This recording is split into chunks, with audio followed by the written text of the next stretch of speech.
Dynamite download. Dynamite download, your home for all positive coverage on all elite wrestling. Promo, like the DMV. There. This is the Symphony Boys. Yeah, Symphony of five. Hello, you guys. Positive energy. You have it great. Your tribal fruit. Along, I come along in the ring. Well, actually, I did see that, and I was thinking. John Silver, welcome to the show, John. How you doing? More than a taste. We were More than a taste. cold spray.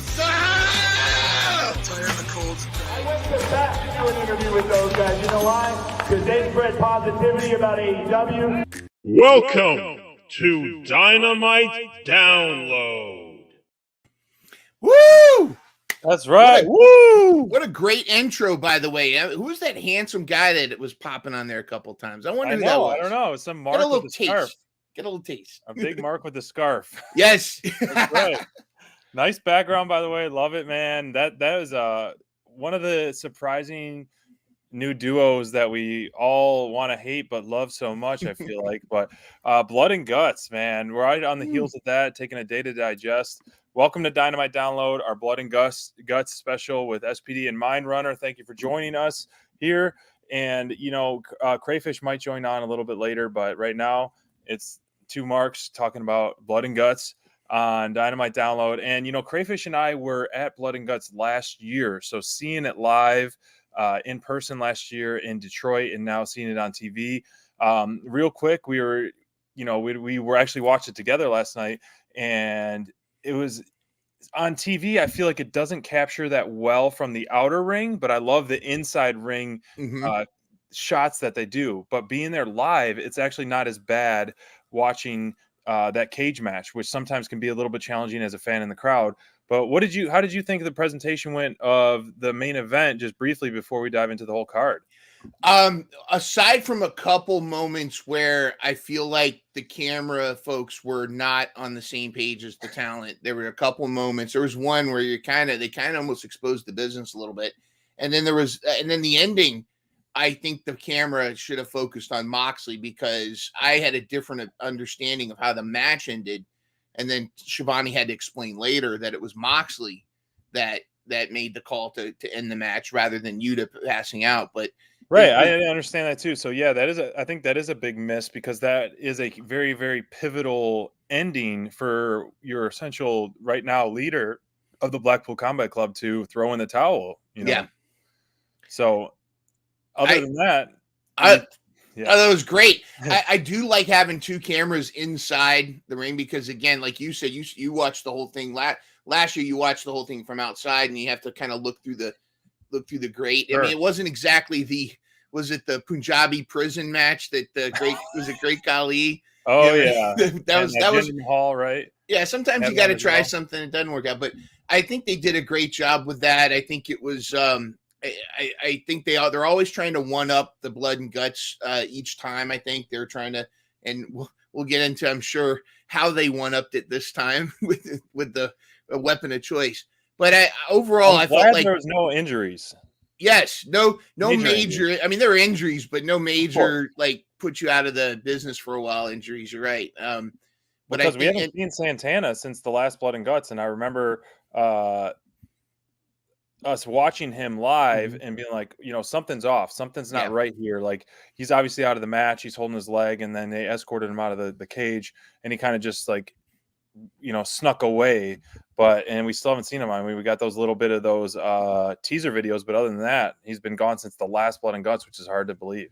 However, if you've been following his Instagram, his return is imminent.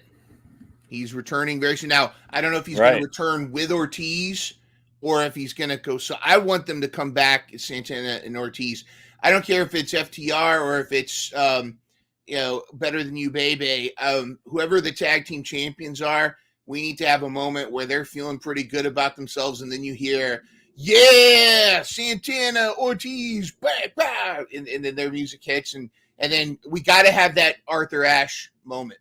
We got to have that moment where that's a great point to have them come back then. Yeah. In some element, whether it be like an open challenge or they hint towards it, but I think they are best together. Yes. Clearly the Ortiz, he tried to go on his own, and he's not a bad worker, but I think Santana of the two would be the easiest to be solo if that were to be the case.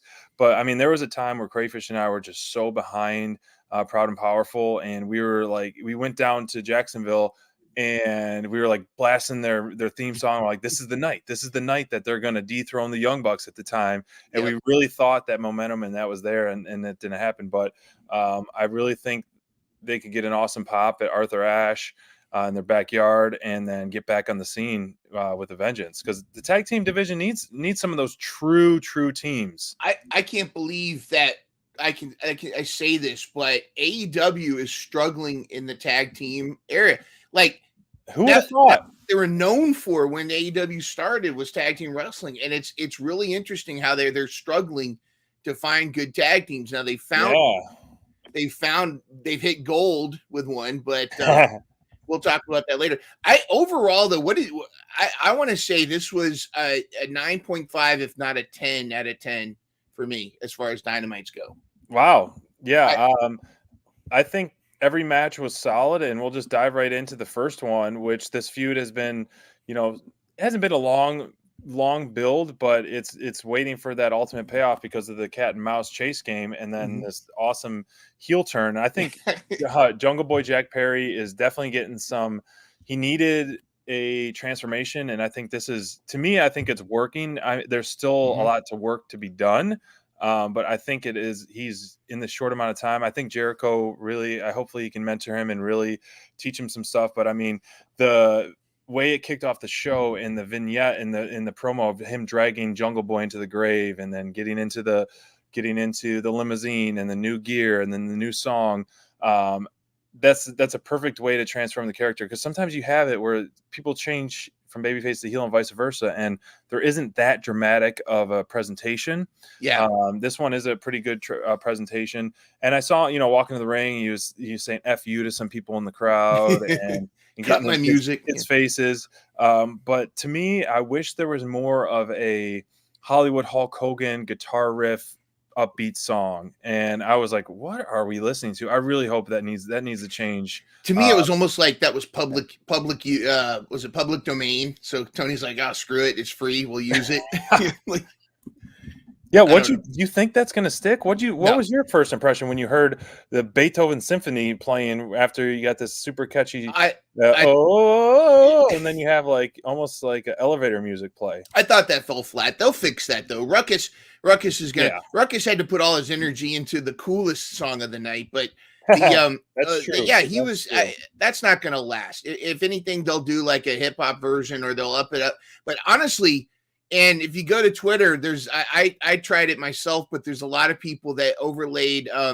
I think he needs to come out to the 90210 theme, and to honor his, but also just talk and embrace that Hollywood Jack Perry persona. I think that's where he's going, and there's going to be something more like that is what he needs for his introduction.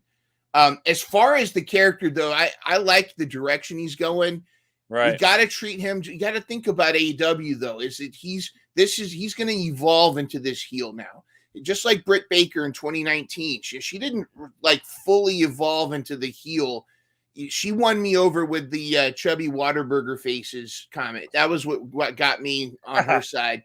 But it's going to take stuff like that over time, and as he builds confidence in his character. But this is exactly what Jack Perry needed. He needed to bury the Jungle Boy. I thought I saw some people when the Tarzan Boy song was playing, some people are doing this, instead of the things. And I thought that was good that he's already getting that heat.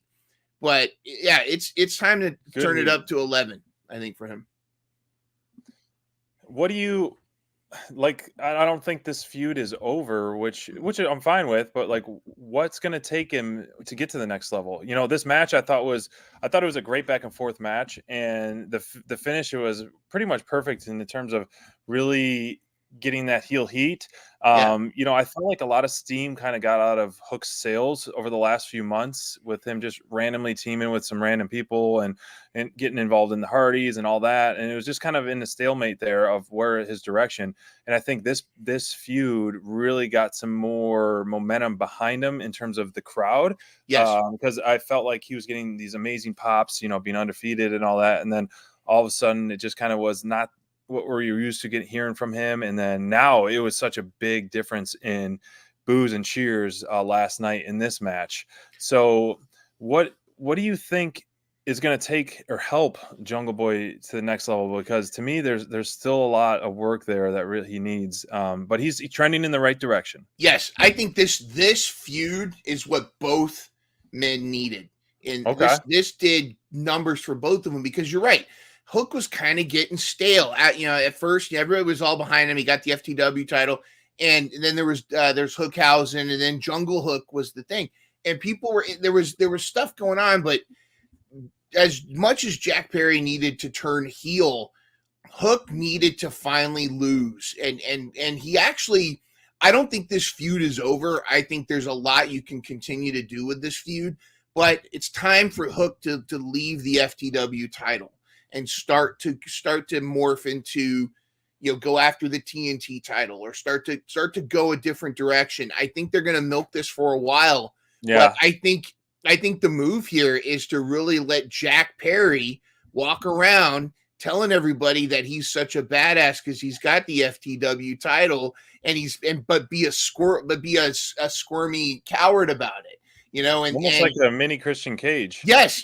And isn't it funny how he actually became the character that Christian Cage said he could be? Right. I don't know if I don't want him to go back to Cage and Luchasaurus, because I think it's a been there, done that. Let me ask you this. Do you put Jungle Boy, or sorry, it's not Jungle Boy anymore. Do you put Hollywood Jack Perry? I don't think you put him with a faction. Originally, I was thinking that would be cool if he joined Bullet Club or something. Yeah. Because he's got the hair for it, whatever. But I almost think you got to let Jack Perry be this Hollywood cocky heel. Yeah. Maybe bring Anna Jay into it now that that seems like the JAS is breaking up. Yeah. I don't know if that would work or not, but I think that he needs to embrace that. But on the flip side is Hook. When Hook is done with this feud, he needs to not have the FTW title, and he needs to start going on to better, more targeted, like a TNT run. Grow up more into the business. I mean, Yes. He's got the skills, but like you get into some more serious stuff in the business. So I was pitching last night. I was hoping. I feel like this.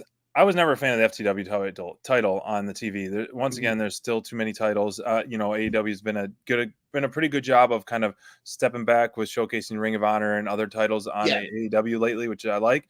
But I was hoping it still might happen. Jungle Boy Jack or Hollywood Jack Perry take the title or win the title and be like, this isn't even a real title.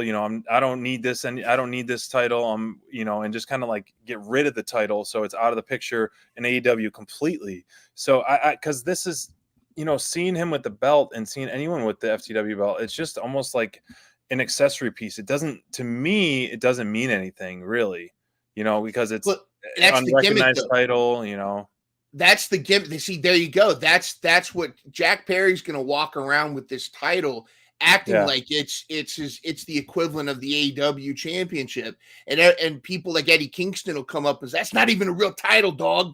Right? Come on, partner, and then have him. He'll defend his little. It's going to kind of be like the $1 million title.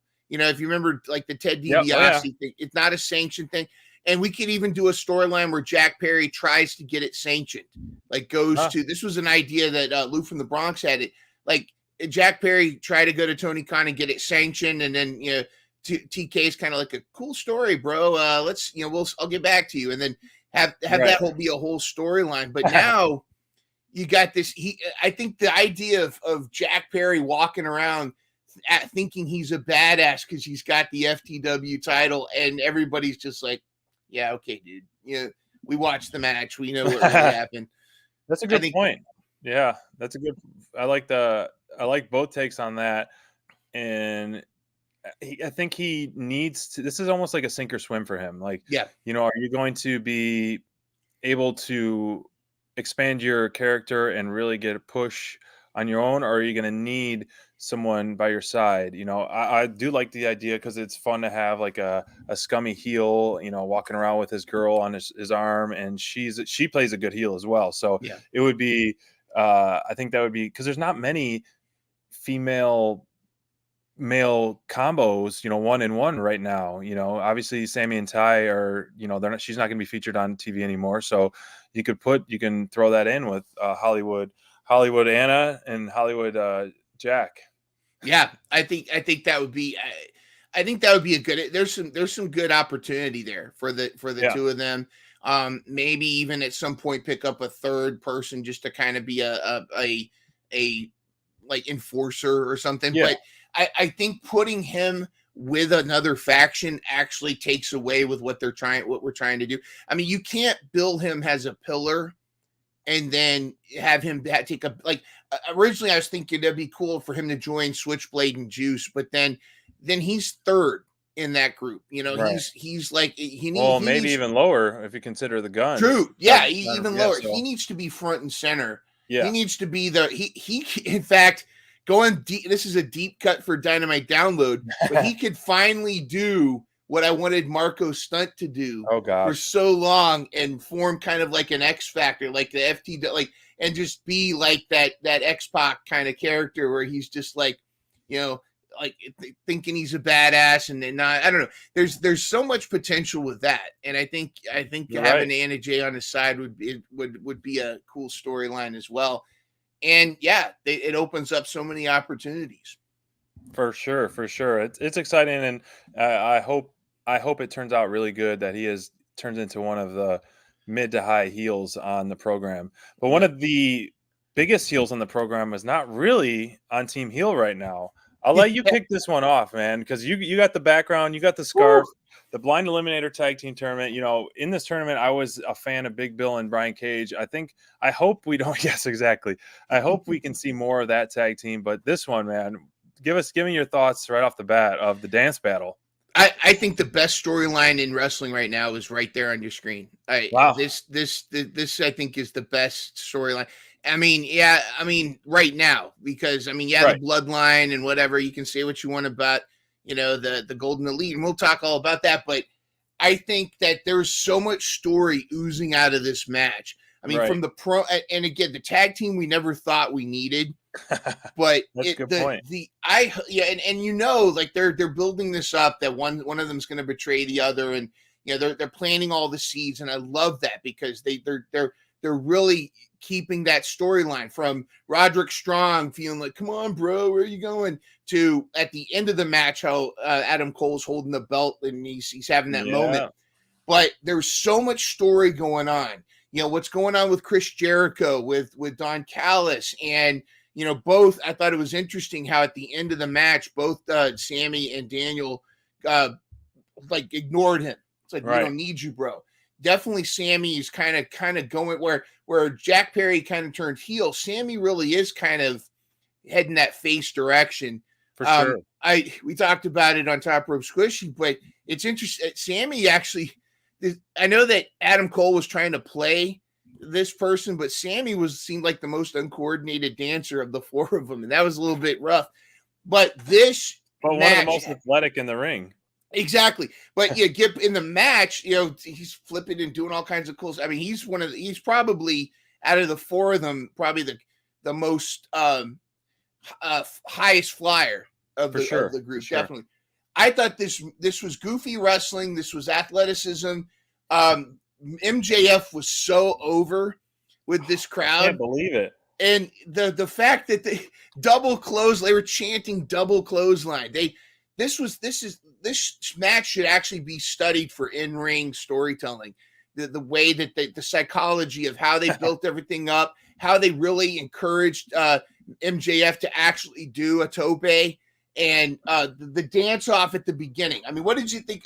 To me, I live for that kind of stuff. Yes, there's a place for FTR. There's a place for Bryan Danielson. There's a place for those kind of matches. But this was goofy wrestling with four of the best wrestlers, and I ate it up from start to finish. The dance off was tremendous. Adam Cole being all like when everybody else was dancing was great. The just everything that was going on, and again you've got the breakup of the JAS going on, but you've got this storytelling where and it's subtle, like they're humanizing MJF, and I know Crayfish wants to keep him team heel, and I think he'll always be a heel. He'll always be MJF, but like in the promo when they're playing video games, and MJF's like, oh, so this is what it's like to have friends. Or he's not, I paraphrase, but he's like, oh, this is what it's like to play video games with friends. You're really starting to show that, the deep into MJF, the deep cut of MJF is that he's alone. And he's, there's all this thing. So there's really building this whole storyline with that. But it's inevitable. They're going to break up, but I hope that this lasts as long as possible. Please keep it going. You said it best. It's the tag team that we didn't know we needed, but we love. And MJF is toying with us, man. He's getting the rise to the fans that like him, and then he's just gonna crap in their faces, and it's just gonna be a rinse and repeat, and he's gonna turn into the public enemy number one once again.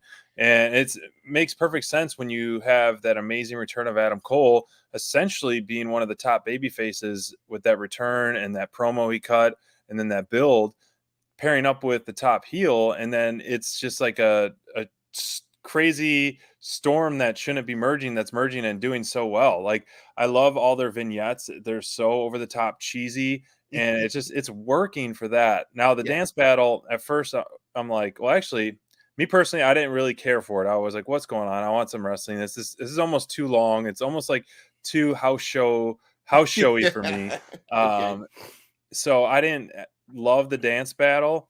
And I was a little confused by it, and I was glad when Sammy and Daniel Garcia. I like Daniel Garcia's, little dance that he does. It's just so cheesy and funny. But the whole dance battle, I was like, oh my gosh, what's going on? But you said it, man. They are so over with the crowd with whatever they do. MJF start a chant, or the crowd just starts random chants, and it just goes with it, and it just hits. It's some of the biggest crowd reaction when those two are teaming together. Now, that being said, you can see, I think they're going to milk this to All In my opinion. I think they're going to, they're not going to beat FTR. There's no way they're going to beat FTR. I don't think there's going to be a full turn. You think MJF's going to be a double belter? I'm not going to dismiss it. I think that's a possibility now. Prior to last night, I would say no. Prior to last night, I would say no, they're not going to beat FTR. But after last night, I'm not ruling it out. I'm saying it's unlikely, but I'm not ruling it out. I would be really, really, really shocked if they did. I don't know if that's where – I don't think you can slow the steam that quick with this pairing in terms of, like, if MJF or Adam Cole, they were going to butt heads. Maybe they lose and they butt heads somehow a little bit, and then they hug it out and then they keep going. But, like, if they lose, where do you go from there? Are they just going to keep tagging for what purpose? If they win, obviously there's more purpose there. But, MJF already doesn't wrestle that much. Being a tag team, it helps him wrestle more. But then what do you do with you're so close to All In and All Out. Because MJF tag champ. MJF's got to have a title match at All In and All Out. So you can't also have them do. Now, this is why I think they're planting that undisputed seed, because Kyle O'Reilly's going to come back at some point, and you've already got Roderick Strong with his neck pillow, feeling like a jilted lover. So it's a possibility that Roderick Strong in some way costs Team Bebe the title match against FTR, and so then MJF starts to make Adam Cole choose. You got to choose, bro. You got to choose between me or Roderick Strong, and you can actually start to milk a little bit of Roderick and Kyle O'Reilly versus the two of them. It's a possibility. I mean, there's a possibility that it's Adam Cole that turns on MJF, and there's a whole lot of there's a whole lot of directions they can go. My fear is sometimes AEW paints himself into a corner, and they to where they're not sure which way to go. But I hope they milk it. But I think you're right. I think that they've got to do something where, yeah, exactly. They gotta get it to a point where it's they let the story play out long enough, but they've got to pull the trigger at some point. And there's a lot to it, but I'm enjoying the ride. I'm enjoying the segments. It's one of the, like I said, it's the tag team we didn't know we needed. Yeah. And the mashup song, we just got a new entrance from them, matching gear. So like, this is still very, very fresh. It would be kind of dumb from a business standpoint if you're gonna squash this team right away after you did all this stuff. You got a cool shirt, you got all this, when the fans are eating it up. I can't imagine this tag team continuing too much longer just because they don't need. I mean, you want them to, but those two need to be single stars right now, and they need to have that ultimate payoff match. Because MJF versus Adam Cole, that's not a main event for All Out or All In my opinion, right now. I don't think that's a main event match based on some rumored matches that we're going to get. I thought their match when they had it was fantastic, but that's the ultimate payoff is going to be that rematch there once MJF turns on him. I think it's going to be. I think it's got to be MJF. He's got to lean back into that full heel mode on it. Yeah, you're right. I mean, again, I'm not ruling out. Right. I'm not ruling out that it's Adam Cole that turns on him, but it's and I'm not ruling out that they don't win the title. I'm along for the ride because there's so much that they can do with this, and I know that they've got a plan. Adam Cole and MJF. I know that they've got the idea of what they want to do, and it's going to be awesome. It's going to be cool. Whatever happens, it's going to be really cool, and we're going to pop just like they did when they hit the double clothesline. Oh my gosh, double clothesline. Let's move on to the main event because this was the full, almost a full hour match, and right away, the blood and guts, the fifth members were announced last week to give us a little surprise. Pac and Ibushi were the fifth members of the respective teams. I love this style of entrance versus what I saw last year in terms of both teams were out of the ring. Yeah. Cage side. I like the Royal Rumble style. Who's next? Oh, music. And then you get to pop. And so I really thought that was a good improvement to the match. And I think and hope they keep going forward with that style because the element of suspense, you really get that. And so you have someone get in the ring, fight a little bit, if you have to go to picture in picture, and then as soon as you get back, you get another one that you're already like glued. This was the one time I was actually like really trying to pay close attention to picture in picture because most of the time for picture in picture, I'm just like, whatever, beer break or bathroom break or something. I'm not that invested in picture in picture because a lot of times it's just the slow selling. But this one, there was a lot of high spots, a lot of things going on in picture, and you had to pay attention or else you're blink, you miss them. Yeah. The match. What did you think of before we dive in the match, like the both fifth members' impact on the teams? I thought Pac was brilliant, and I think that it's definitely and this is something to be clear because they never fully said, and I think that's actually a good thing. They never fully said that Takeshita and Pac were Blackpool Combat Club, right? Because it was implied they were part of this team, but they're Team Callous, or I don't mean I'm not even sure Pac is Team Callous. I think Pac is Team Pac. But he's always been a lone wolf, really. Yeah, unless he's with a triangle. Even with them, he still felt like there was always a time where he's like at any given moment he could turn on them. I think it was great. I mean, that one dropping from the ceiling to the table. Oh my gosh, spot! Yeah, it was so great. Crazy. I think it was great, and it also set up. There's now a possible feud with him and Blackpool. There's definitely a feud with Callous, Takeshita, and Blackpool. So there's a lot of story that came out of this. I think Pac was a great choice. He was one I didn't expect until he showed up. And then when he showed up, I popped. I was like, oh, this is great. I'm the fifth member. I am the fifth member, Kenny. I don't you remember when you hit my face? Yeah, I mean, I love when he gets all intense. And again, they have history. He and Kenny have history. Yes, there it is. So it's smart. That's so tremendous. Yes. Okay, Something now I've never seen. That's something I never saw. So this is tremendous. And they always try to find a way to next level the blood and guts. And I think we're going to talk about the weapon that they chose to next level this time. Woohoo! That was crazy. But just getting back to your question about the fifth member stuff, I know they got to sell tickets. I know they got to get views. They got to hype stuff up.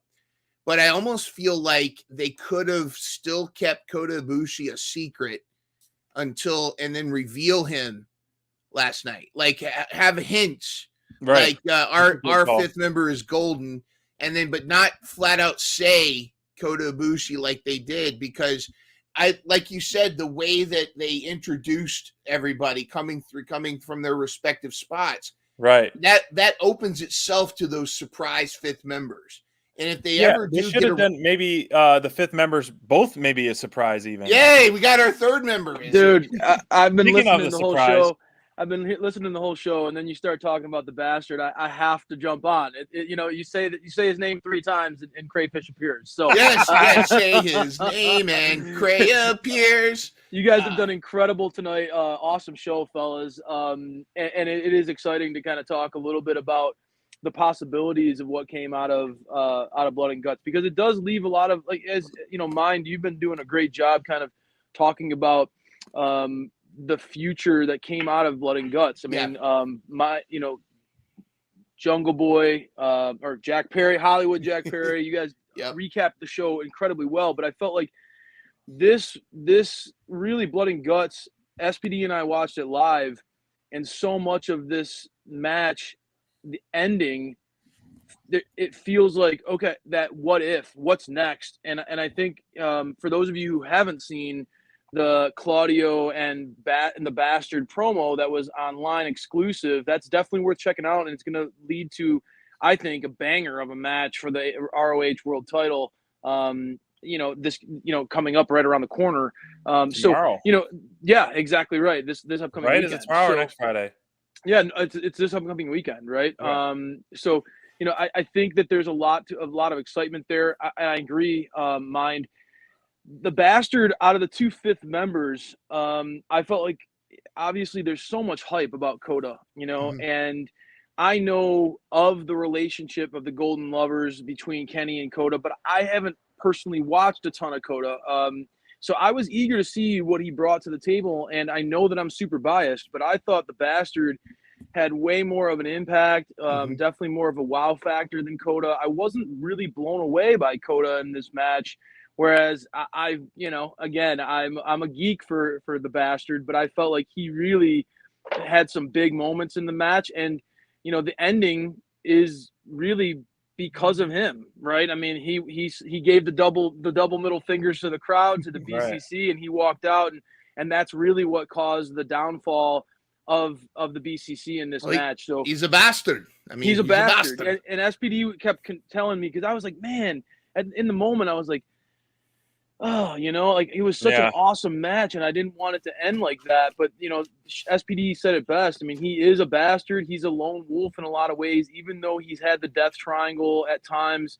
SPD said it really well. It kind of at times felt like Phoenix and Penta as the brothers, and Pac kind of as the having them as as his backup. And so I felt like this works, and it sets Pac up to me. It sets him up really to take a step forward, as a legitimate challenger for Kenny, for the Blackpool Combat Club. As you guys mentioned, there's definitely going to be bad blood. I would be all for a Bastard versus BCC kind of gauntlet, what leads to Pac versus Moxley. I think that would be an awesome match. Have they ever gotten the ring together? Have they ever been one-on-one in AEW? Not that I remember, and I apologize for my lighting, but not that I remember. And right, I think that their styles would be certainly really interesting. Moxley, even though I'm a mark for the Bastard, SPD, after throughout that match. And still after, turn me into one. Yeah, I am a total. I am so in awe, and I want to give so much props. Moxley is the guy. Even though there was a lot of hype about Kota coming into this one, And even as a diehard Pac fan, my favorite wrestler in the world, I left this match saying, man, do I respect Jon Moxley. I mean, I really have so much admiration for what that guy is willing to, and mind you and I joked around a little bit about this, but what he's literally willing to pour out for this industry. I mean, that dude put himself through hell in this match. And, you know, the blood and guts. Yeah. I mean, this match, so many of the moments I felt like, damn, Moxley, he is an animal, dude. That guy has nuts. Like, I mean, he's a bad dude, you know? So that was my big takeaway from it, fellas. I wanted to chime in real quick. I gotta bounce off, but keep rolling with it. You guys are crushing it, and it's really fun to hear you guys go at it. I hope to be able to see you guys soon and do another show here coming up. Thanks a lot, Mind. You're a key member of this team. I really appreciate you, brother. SPD, I'm gonna let you take it over from here, guys. We'll be listening on the sidelines with the crew. All right, see you, guys. See you, bro. All right, brother. You know that's. Yeah, it was the Cray with the run-in, man. It's disqualification. Got to give a shout out to the Raz is in the chat as well. That's right, Brian Raz and Scoop. To be honest, I mean to echo kind of what Crayfish said. I don't know any of Ibushi's work, Kota's work. I don't know it, and he was trying to help me fill me in. Obviously, we saw some of the promos and early on, and you know, reading about some of the past relationships. The amount of hype that they had for him, I think he was the weakest link in all of the members of that 10-man match, in my opinion. I think he was honestly, nothing he did really impressed me. And I don't want to be like a Debbie Downer, and I know it's probably his first appearance here in AEW, correct me if I'm wrong, but I did not see what the hype is all about. No, something is off. This was not the Kota Ibushi that people are used to. There was something he looked like he'd gained a little weight. I was going to say, all his promo videos, he was jacked. Yeah. Not that he's out of shape, but he did not look like his jacked self that they're hyping him up to be. Well, he's in the AEW machine now, though. They're gonna grab him and they're gonna pound him into shape. But you know, I think there's something going on, and they kept him to the end, and it almost seemed like they were purposely trying to keep him from injuring himself. You know, it was like. He missed a couple big spots too, like a couple knees that were pretty far off and kicks. I was like, and he seems slower than normal. Like he in matches I've seen him wrestle before, he wasn't that slow. Okay, yeah, he seemed he was off in a lot of his stuff there. Now, yeah, he did do that 1-6 spot where he did like a moonsault onto Moxley on the bed of nails, which we could talk about. Gosh. But no, I agree. And I almost feel like you could have, like, if you hadn't mentioned it was Kota, was the 5th member, and you found out that night, like as he came out, I think you could have ignored a lot of it. You wouldn't have had time to get your hopes up because Kota would have come in and there would have been that hype. Sure. That's a good point. And then it would have been like, people would still be like, OMG. And like, there wouldn't be that like room for expectations to be disappointed. I don't know if you watched the after the match, he actually did a dive onto the tacks just so he could have some injuries to match everybody else. Yeah, and someone was like, way to no sell it. Yeah, right. I saw that online. So I don't know. I mean, I don't even want to sell or no sell. I'm not going to do a dive on the tacks for no reason. Yeah. Yeah. And maybe he's trying to show how crazy he is. I don't know. The jury's still out with me on Kota. I think that with AEW, I've always said they're terrible with their first impressions of people, but then they grab them and they work it.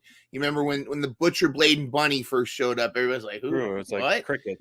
Yeah, but then I think we give it time. But yeah, I agree with you guys. Pac of the two 5th members by far. Pac not only did he got his ass whooped and sell like no other, but he had some amazing offense. And then the cherry on top was the move of the night, was the one hanging from the double stomp through the table. And so his impact, and then he's the one that I'm more curious about what's going to happen, because he's the one who first walked out of the cage. And we were talking about it, my pitch, which we texted about, was to the Jericho run in and joining the Callis and after the Elite win to kind of give us the next storyline, because this they keep saying this is the end, this is the end. You know, Anarchy Arena wasn't the end. Now this. So I kind of do feel like this is where it does kind of go separate ways. Yeah. Do you want to see this continue? I mean, also it's a shame, it's a bummer because what do you think? Both teams mesh so well together, and both teams are top teams. I know like Elite can kind of, I feel more confident of Hangman and Kenny, you know, doing single stuff versus, and Moxley obviously single stuff, but like BCC is a top, awesome, hard hitting team. Who would you pair them up with the next? Because I feel like they're best and they're really focusing on kind of stable versus stable wars. Like there isn't really a stable on both teams' levels at this point. You could do a death triangle. I think that is one of those options if you're going to keep that with Pac. But who else could feud with either team that is on their level? I think it's time for, like, Blackpool Combat Club can still be the Combat Club, but they need to start to handle their individual business. It's like we just finished watching the Avengers. Now we need their standalone movies next. Okay. You know, we need, like, Claudio's clearly going after Pac. You know, Claudio, that's going to be a glorious feud with such tremendous matches. The two of them. Yeah. Yes, yeah, glory. Yeah, oh, there you go. Little rude reference there. That's right. I think that like for example, I almost feel like the thing I like about Moxley is you can insert him in any match, whether it's a versus a heel versus a face, and he's Moxley. Like he's never a true heel or true face. He's Moxley. You know, if he's facing Kenny Omega or if he's facing Chris Jericho, it's the same guy. And so he could feud with pretty much anybody. I do think what they may build up is as Don Callis starts to build his family, you know, his target is on Kenny. So I'm wondering if it's now going to be the Don Callis family versus the Elite, the Golden Elite. I think that would be a good transition, which with Jericho, you could, like I said, it could run back Kenny Omega versus Jericho, which that was essentially kind of putting AEW on, curating that on the map, or just starting it with a Moxley run-in. You think so? Because that's how they introduced Moxley. Was at the end of the Kenny. It would be full circle because they're going to have their biggest live crowd ever, which is a humongous accomplishment in that short amount of time. It would be a really cool day one full circle kind of thing to do. Yeah, it'd be interesting to do. I think that they're definitely Jericho with Don Callis is such a brilliant move. That again, AEW does stuff where I start to question what they're thinking, and then suddenly they do something like that and totally redeem themselves. It's like totally redeem yourself. Totally redeem yourself.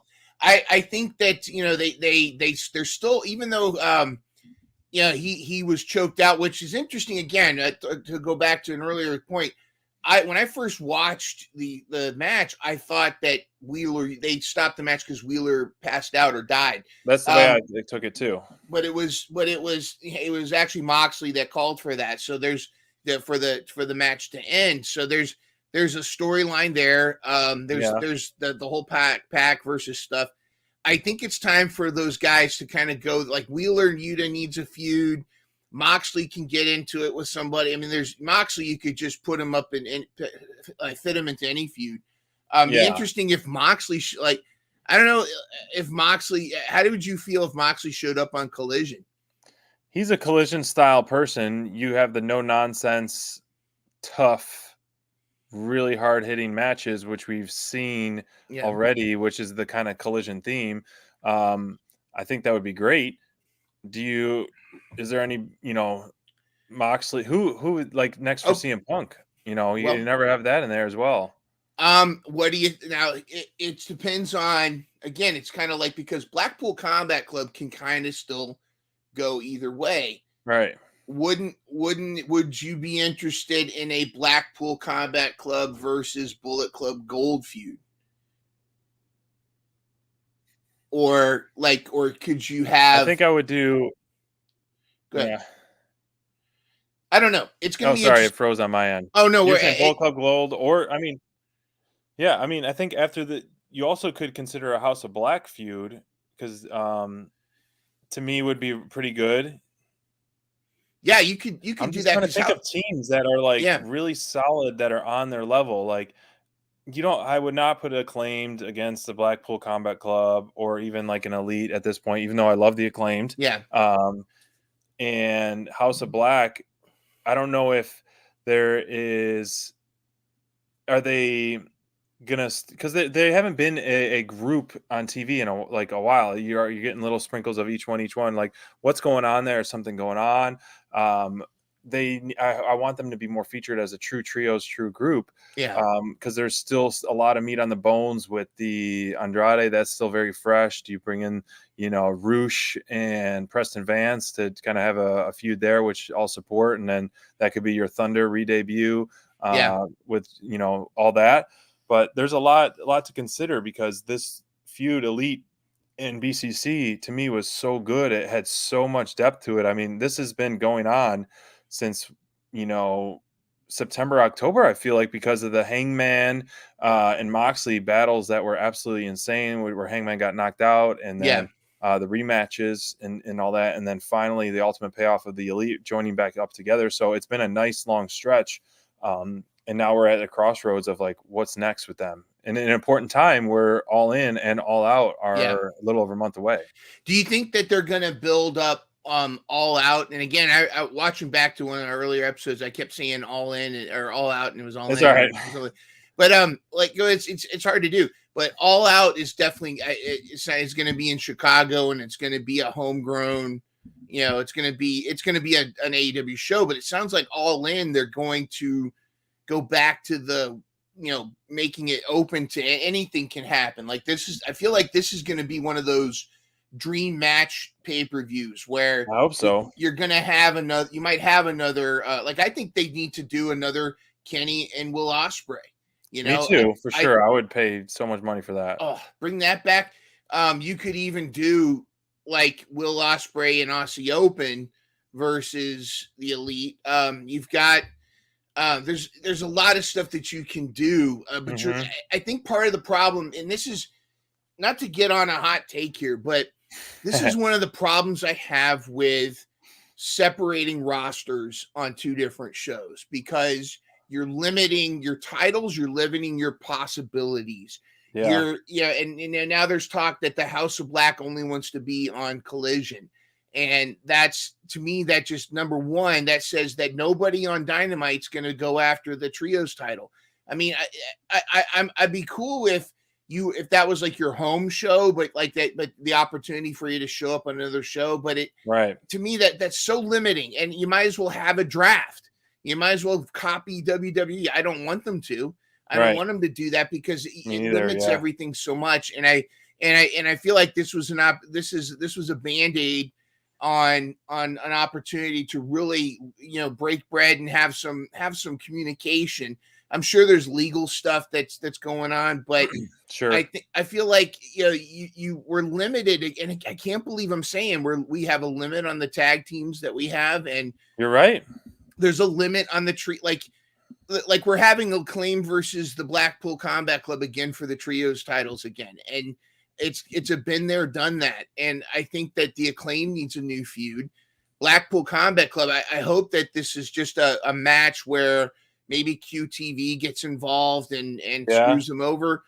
Blackpool Combat Club, I think they need to build something up with Andrade and bringing in some people.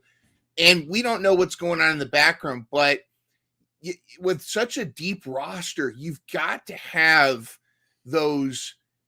Like you said, like the when you asked me that question about who's a legitimate contender to face the Elite or to face Blackpool Combat Club, I'm struggling to really see what would make sense. I know it's a tough thing because they mesh so well together, and they're such two top teams.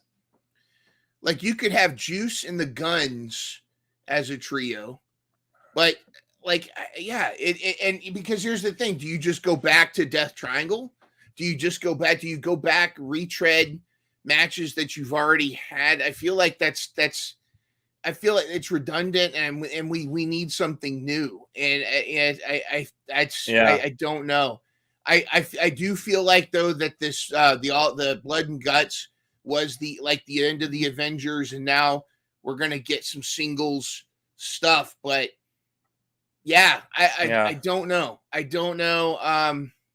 Now I want to say this. I worked myself into a shoot here, or a mark, because there was a moment last night at the when Kota Ibushi came out and he was face to face with Claudio. He hadn't swung at anybody. He was face to face with Claudio, and I was thinking for a second, what if Kota Ibushi turned on Kenny?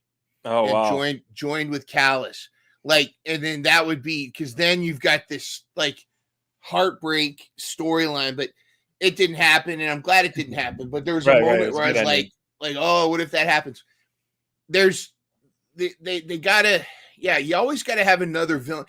What made Batman great wasn't just that he was Batman; it was his rogues gallery. Yeah, he had such a depth of villains to face. That's what you need for a good face. You got to have a good, deep rogues gallery of villains, and they got to be plausible contenders. Yeah. The thing about that made the Joker such a great adversary for the Batman was because of, you didn't know if he was heck, he even allegedly killed Robin, even though nobody dies in comics. But there was always a threat, he could outsmart Batman. Lex Luthor and Superman. Lex Luthor was always, was always outsmarting Superman, or was trying to outsmart him. You need those villains, and so you always, while you're building having these blow off feuds, you've got to be building up the next contender. You've got to start really building that up. I think it'd be fun if it'd be fun to have maybe I was gonna say it'd be fun for Moxley to shut Jack Perry up, but that would just be an ass whooping, in my opinion. Yeah, you got. And do you bring out Eddie King? Do you bring back the Eddie Kingston problem with why are you with Claudio thing? There's a lot. It's a tough. I mean, that's something we should think about and kind of predict. Like I said, a little over a month away. Predicting anything that you'd want to see it All In. Let's focus on that. Any matches that you kind of almost feel like a lock, or oh, this would be a great match to have it All In on such a stage. I mean, you had so many the Jericho Sting face to face in matches already. Mm-hmm. That could have been kind of milked, but there's really nothing that I can think of that stands out in terms of what's going on the landscape. I like what's going on right now, but the only things that I can kind of predict that I would want to see for such an important show, I think, like I said, Jericho versus Kenny. I think that would be great with Jericho pairing up with the Don Callis family. Mm-hmm. I would like to see Adam Cole versus MJF to let this run out for another 4 or 5 weeks, and then you'll get the ultimate payoff there. FTR versus maybe Aussie Open. Mm-hmm. I think that would be great.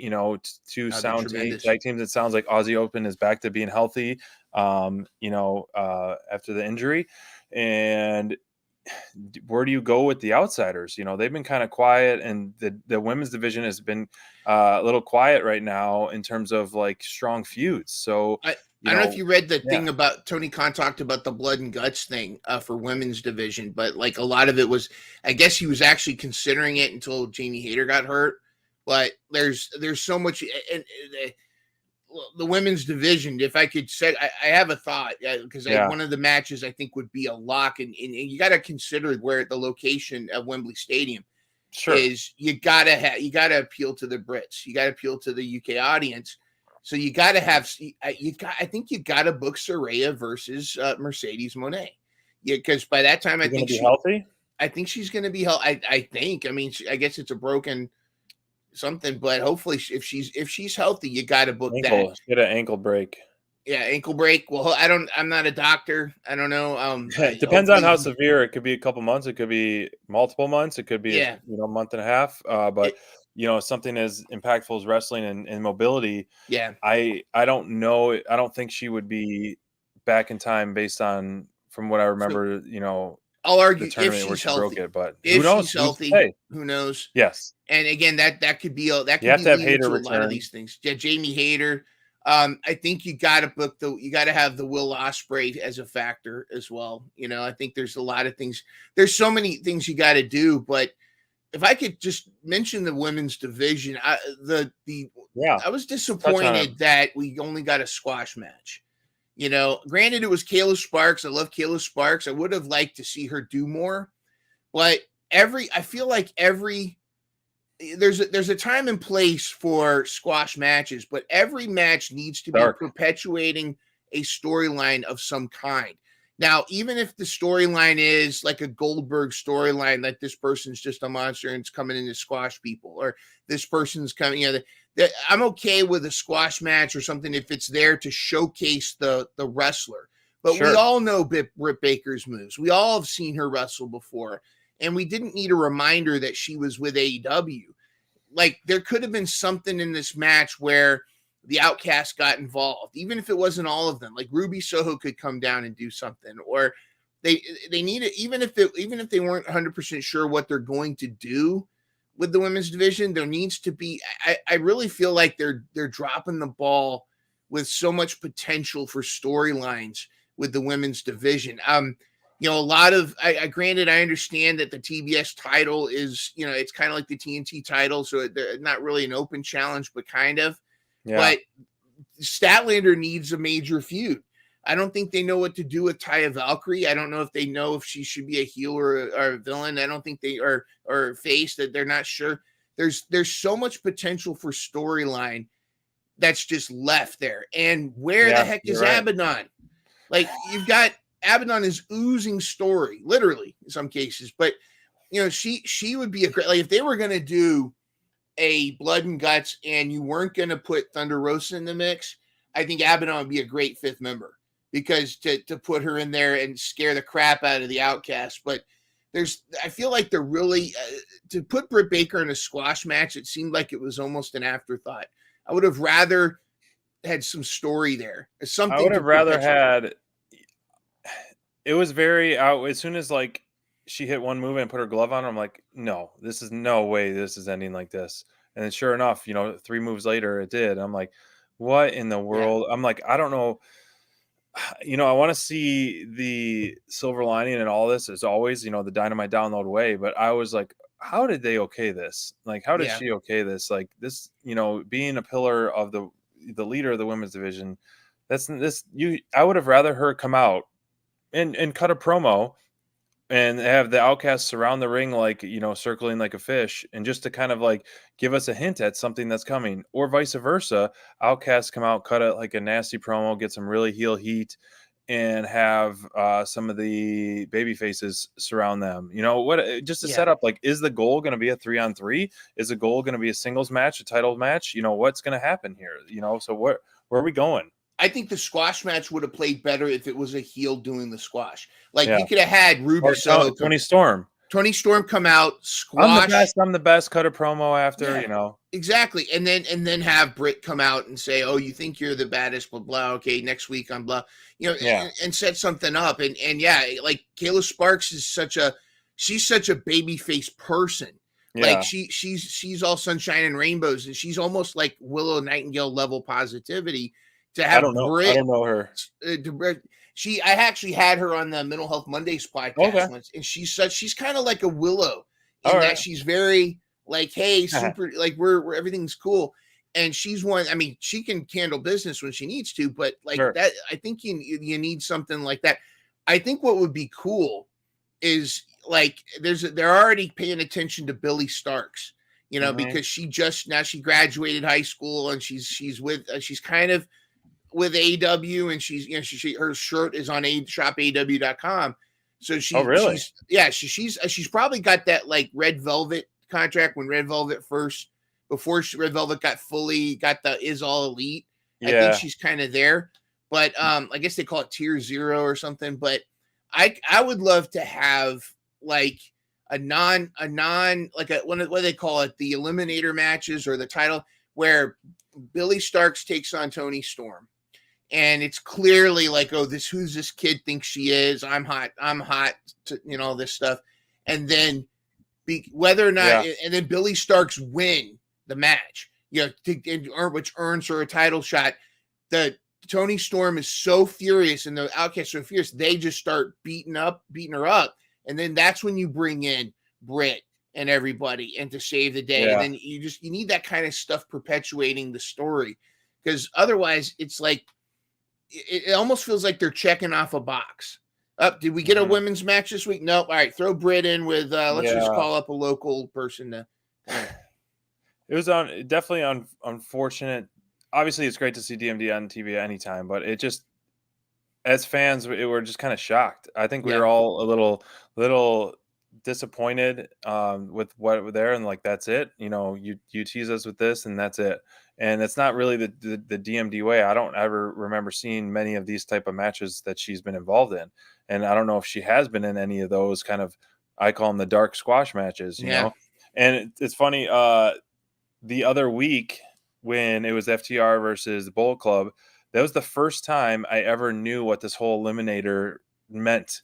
And Mariano, I think it was Nigel, someone explained it, and I was like, "What? That's what it means?" Because I had no idea what it meant. I didn't know where if you lose, you can't challenge for their belt ever again until a new champs, essentially. So I was like, "Okay, you explained it." So I never knew what that really meant. What if you win? You get the shot at the title. Yeah, you get like front of the line kind of thing. Yeah.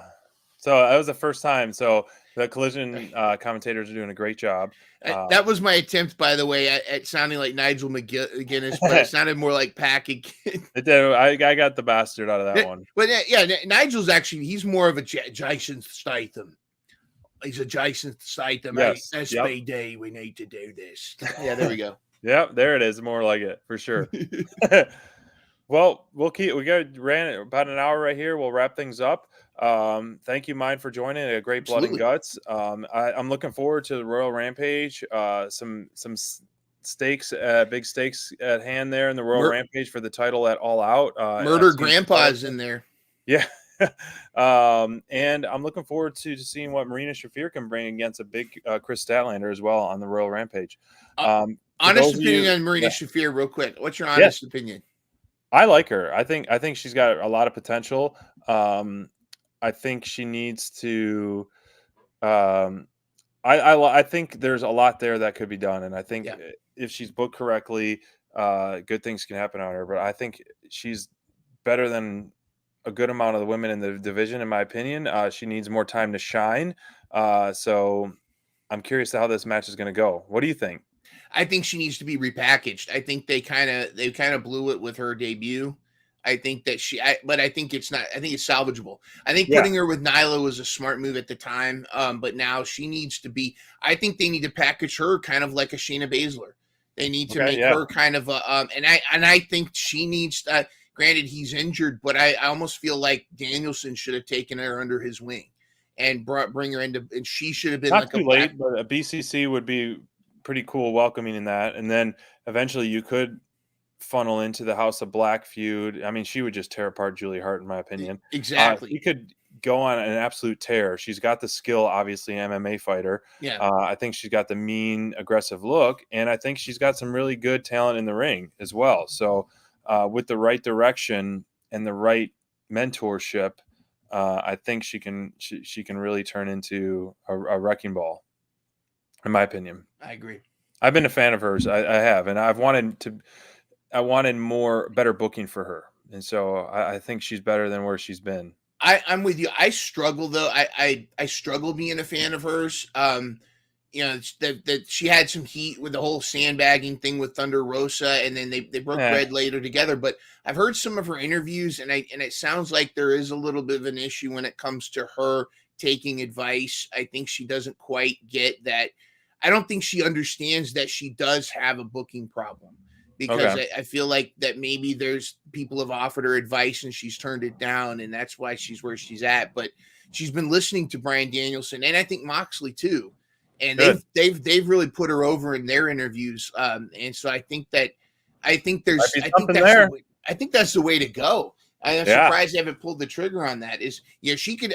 Here's our booking, armchair booking. Have her lose to Statlander. She's frustrated.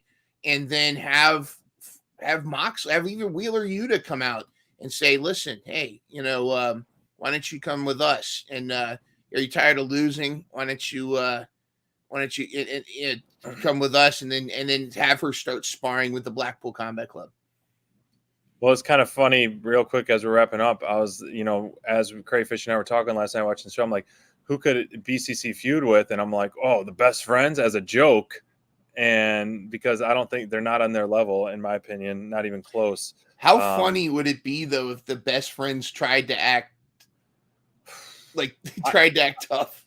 I don't want BCC to get involved in any comedic stuff. Yeah, all right. Fair enough. Personally, there's a place in AEW for it, and I don't want Moxley. Elite can go to that; they've done that stuff, but I want BCC because that's against their MO. They're all fists up and get to the fight. And if they're going to deal with the Orange Cassidy and the best friend kind of comedic stuff, I don't think they're going to do that, and I hope they don't. But as we're wrapping things up, thanks, Mind Runner. If you guys are checking out his channel and his YouTube, you'll see SPD coming up on Mental Health Mondays. Yes, and there's going to be a week. part 2 as well. After part 1 airs, there'll be a part 2 behind the shades of SPD. So stay tuned to Mind Runner's channel on that. And we're going to be filming part 2 next week, man. Absolutely. That's right. So thanks for tuning in, everyone, to Dynamite Download. We're going to wrap things up and enjoy Rampage and Collision this weekend. It's going to be a good one. I need some outro music. Yes.